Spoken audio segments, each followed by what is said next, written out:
সাম্প্রতিককালে আন্তর্জাতিক স্পেস স্টেশনগুলিতে গাছ লাগানো হচ্ছে। অক্সিজেনের যোগান অব্যাহত রাখাই এর আসল উদ্দেশ্য। পৃথিবী থেকে মহাশূন্যে নিয়ে যাওয়া হয়েছে ক্লোরেলা নামক এক প্রকার শৈবাল। কতটা সফল মহাকাশযাত্রীদের এই উদ্যোগ, আসুন জানি। দীর্ঘমেয়াদী মহাকাশ যাত্রার ক্ষেত্রে মহাশূন্যে অক্সিজেনবিহীন পরিবেশে অক্সিজেন উৎপাদন অত্যন্ত জরুরি একটি বিষয়।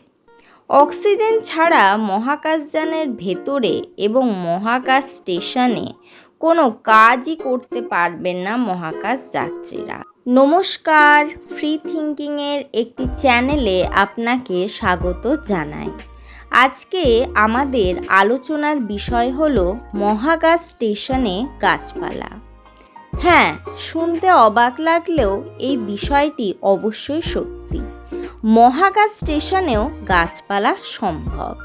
মহাকাশযানে অভিযোজিত সর্বাপেক্ষা উল্লেখযোগ্য একটি গাছের নাম হলো ক্লোরেলা।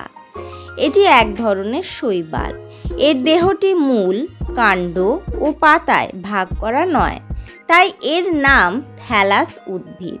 ছোট্ট এই গাছটির একটি অদ্ভুত বৈশিষ্ট্য হলো প্রচুর পরিমাণে অক্সিজেন উৎপাদন করতে পারে। অত্যন্ত হালকা এবং সহজে চাষযোগ্য এই গাছটির কদর বহুদিন থেকেই। এই গাছটি সালোক সংশ্লেষের সময় মহাকাশযানের ভেতরে থাকা কার্বন ডাই অক্সাইড ব্যবহার করে এবং অক্সিজেন ত্যাগ করে। সেই অক্সিজেন আবার যাত্রীরা শ্বাস প্রশ্বাসে ব্যবহারও করে থাকেন। এই শৈবাল ছাড়াও অন্যান্য গাছও মহাশূন্যে নিয়ে যাওয়া হচ্ছে। 2010 সাল থেকে মহাকাশে স্থায়ী বসতি স্থাপনের জন্য চেষ্টা শুরু করেছে অনেক দেশই। আন্তর্জাতিক স্পেস স্টেশনগুলিতে গাছ লাগানো হচ্ছে। মাইক্রোগ্র্যাভিটি বা প্রায় ওজন শূন্য অবস্থায় গাছ কিভাবে অভিযোজিত হবে তা নিয়েই চলছে গবেষণা। 1983 সালে কলম্বিয়া স্পেস শাটলে বিজ্ঞানী অ্যালান এইচ ব্রাউন গাছের ওপর ঘূর্ণনের প্রভাব পর্যবেক্ষণ করেন।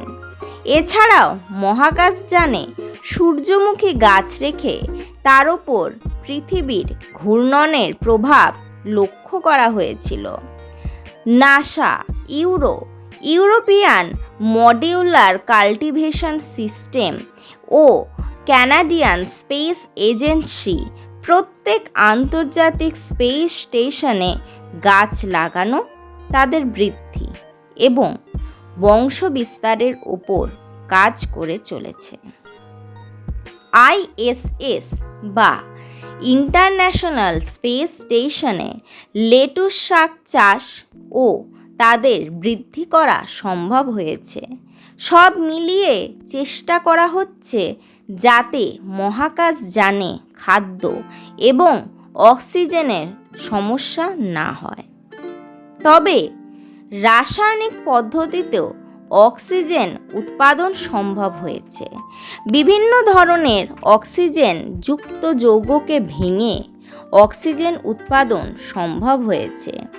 এই রকম একটি রাসায়নিক পদ্ধতির নাম হলো ইলেকট্রোলাইসিস। এখানে তড়িৎ শক্তিকে ব্যবহার করে জলকে অক্সিজেন ও হাইড্রোজেনে বিশেষিত করা হয়। বিজ্ঞানীরা অক্সিজেন উৎপাদনকারী একটি ফটো ইলেকট্রোকেমিক্যাল বা পিইসি ডিভাইস তৈরি করেছেন। নতুন আবিষ্কৃত এই ডিভাইসটি ওজনে হালকা এবং অক্সিজেন যেমন তৈরি করতে পারে ঠিক সেই রকমই কার্বন ডাই অক্সাইড শোষণ করে। ফলে মহাকাশযানের ভেতরে বাতাসকে অনেকখানি পরিশুদ্ধ করতে সাহায্য করে। তবে আমাদের জানা প্রয়োজন যে মহাকাশযানের মধ্যে পৃথিবী থেকে প্রচুর পরিমাণে জল নিয়ে যাওয়া সম্ভব নয়, তাই এই পদ্ধতি দীর্ঘদিন ব্যবহার করা যায় না। সোডিয়াম ক্লোরেট বা লিথিয়াম পারক্লোরেট ইত্যাদি থেকেও রাসায়নিক বিক্রিয়ার ফলে অক্সিজেন তৈরি করা হয়। তবে এই নিয়ে প্রতি মুহূর্তে গবেষণা চলছে।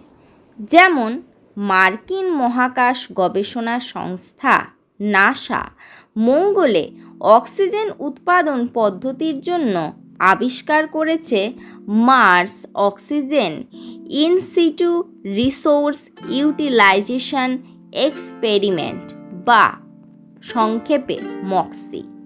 এই মক্সি মঙ্গলে অবস্থিত কার্বন ডাই অক্সাইডকে সরাসরি অক্সিজেনে রূপান্তরিত করবে।